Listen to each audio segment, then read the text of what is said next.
Con nosotros el exdirector del sistema penitenciario, Ángel Calderón, para abordar varios temas. Uno, la imprescriptibilidad de delitos. Este proyecto de ley 514 que en este momento se discute en segundo debate en la Asamblea Nacional de Diputados. ¿Es viable o no? Y además, ¿qué es lo que pasa con La Chirola? Se habla que esta cárcel que no pertenece al sistema penitenciario es ilegal en la policía de Ancón. ¿De qué va esto, Ángel Calderón? Bienvenido a Next Noticias. Quisiera empezar por este tema de La Chirola, que ha estado muy vigente por estos días. Es un espacio de reclusión al que se le ha dado este nombre, pero que parece ser ilegal. ¿Por qué es ilegal?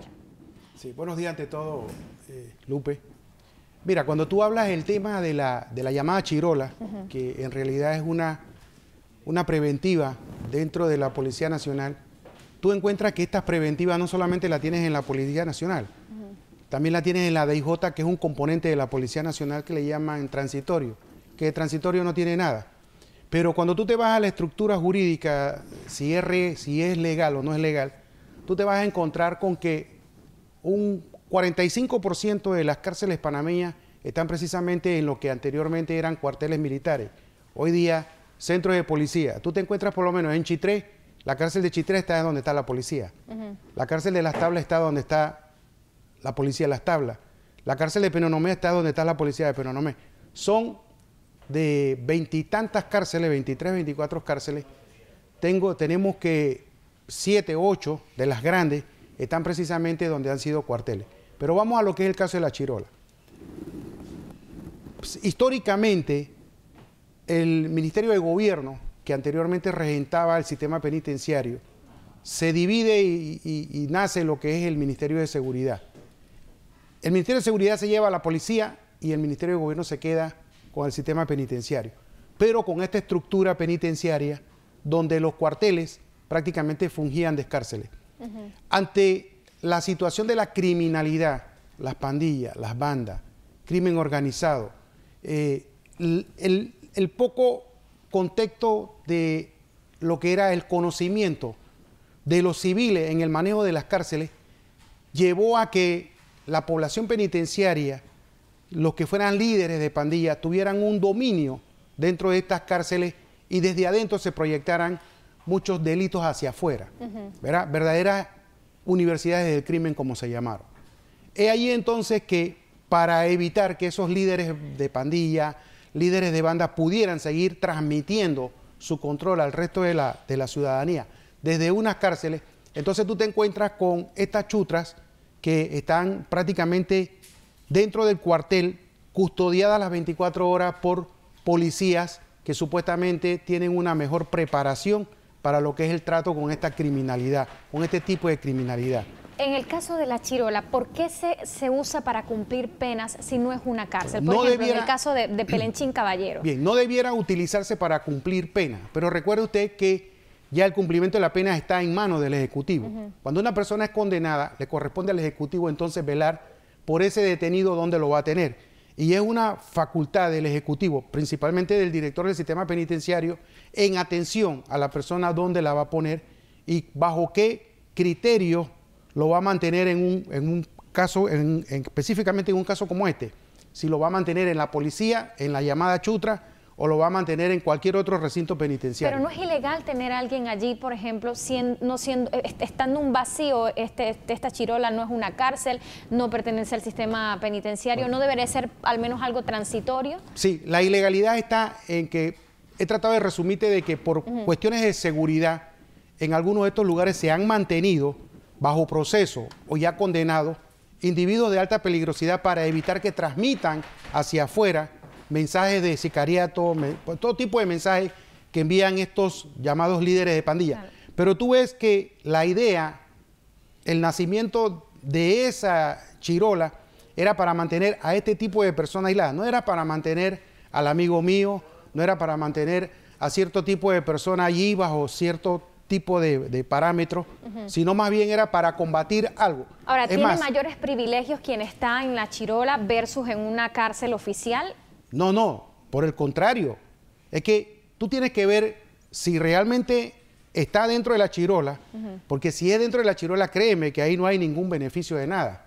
Porque ahí, por ejemplo, allí no tienes ni visitas conyugales, o sea, hay todo un régimen totalmente distinto al que se aplica en las cárceles o en el sistema penitenciario. Por ejemplo, allí han estado transitoriamente varios miembros de Cambio Democrático que estuvieron bajo detención preventiva, estuvieron en La Chirola. Entiendo, ¿este sería alguno de los cometidos de este tipo de cárcel, ser algo transitorio en tanto se pasa una pena? Bueno, yo te puedo decir que... ¿Sigue siendo legal o ilegal? Mira, yo te puedo decir que en la época en la cual nos tocó estar al frente del sistema penitenciario, nosotros no mandábamos detenidos de esta naturaleza a ese lugar, se mandaban era bajo el perfil este. Prueba de ello que la misma Corte en varias ocasiones tuvo pronunciamientos y mandó a hacer algunas modificaciones. Producto de ello, se hizo una modificación en la ley donde se le permitió al director, precisamente en atención a estas modalidades, que se pudiera utilizar ese espacio como un sistema transitorio. Se ha desvirtuado el sentido inicial de este tipo de reclusión, es lo que le entiendo. Correcto. Por lo que estamos viendo, por la lectura de lo que está sucediendo, podemos decir que sí, se ha desvirtuado porque... Repito, esa no era la esencia ni la naturaleza. ¿Y que afecta, por ejemplo, los acuerdos que pudieran lograrse? A Pelenchín Caballero le niegan un trabajo comunitario porque prácticamente es como si no estuviera recluido al no pertenecer al sistema penitenciario. ¿Es así? Así mismo, porque el cumplimiento de la pena, primero que todo, está en manos de un juez. Si ellos someten los requisitos y se cumple con los requisitos establecidos en el código, por supuesto que el juez de cumplimiento tendrá que evaluar si esos requisitos que se están presentando llenan a cabalidad o cumple con la ley. Si hay un cumplimiento con la ley, no importa en qué lugar haya estado, porque la idea de la reclusión, la idea de un centro penitenciario, es precisamente que esa movilidad que usted tiene se ve restringida por estar detenido. Claro. Lo que sí desnaturaliza es que por ser Pelenchín, que fue en su momento una gloria de la República, una gloria del boxeo, que le hayan querido dar esta oportunidad de mantenerlo en la policía, y te aseguro que no en la chutra. Por eso es que cuando hablamos de la chutra es una cosa, pero mantenerlo en la instalación, en la policía ya per se, habría que ver en qué tipo de recinto lo tenían él ubicado, porque yo le puedo dar testimonio de fe que en los tiempos donde se utilizaba la chutra era bajo los temas de seguridad para evitar precisamente que estas personas que se llamaban líderes de pandilla o delincuentes de alta peligrosidad que habían sido solicitados en extradición pudieran estar en nuestras cárceles, que en esos momentos, y no sé ahora, porque no estamos al frente, los niveles de seguridad no eran los óptimos, porque nosotros entregamos una cárcel que sí cumplía con ciertos tipos de niveles, que fue lo que la Corte dijo en su momento. Por eso se hizo en la Mega Joya. Existe un pabellón de máxima, de extrema seguridad, que actualmente es regentado y es cuidado por la Policía Nacional.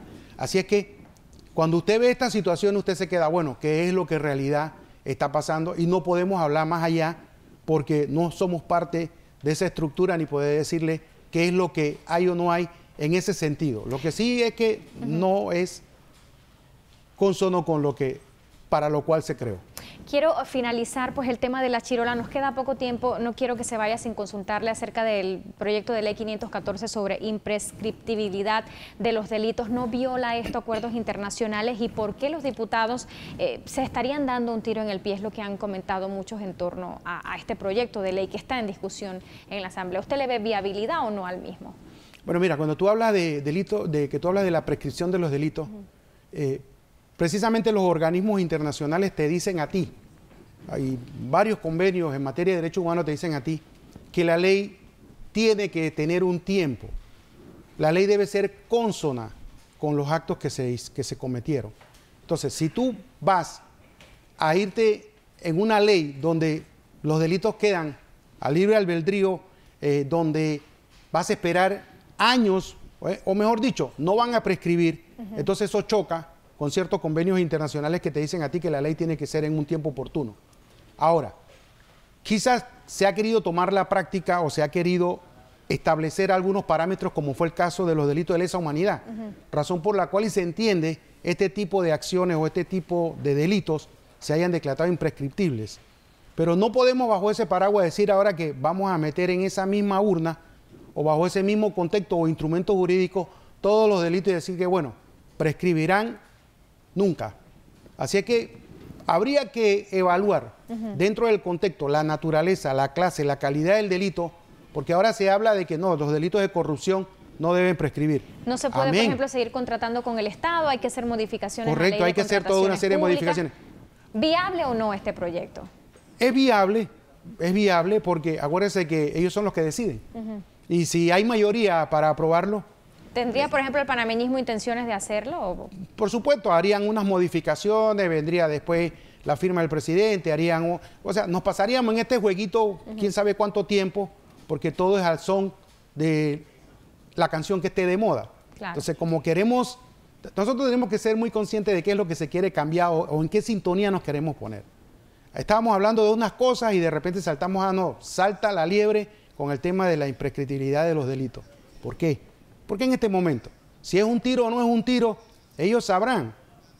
Ellos sabrán porque el que viene, el próximo gobierno que venga o la próxima directiva legislativa que venga puede decidir, hey, vamos a cambiar esta torrancia por darle una que tenga mayor sentido.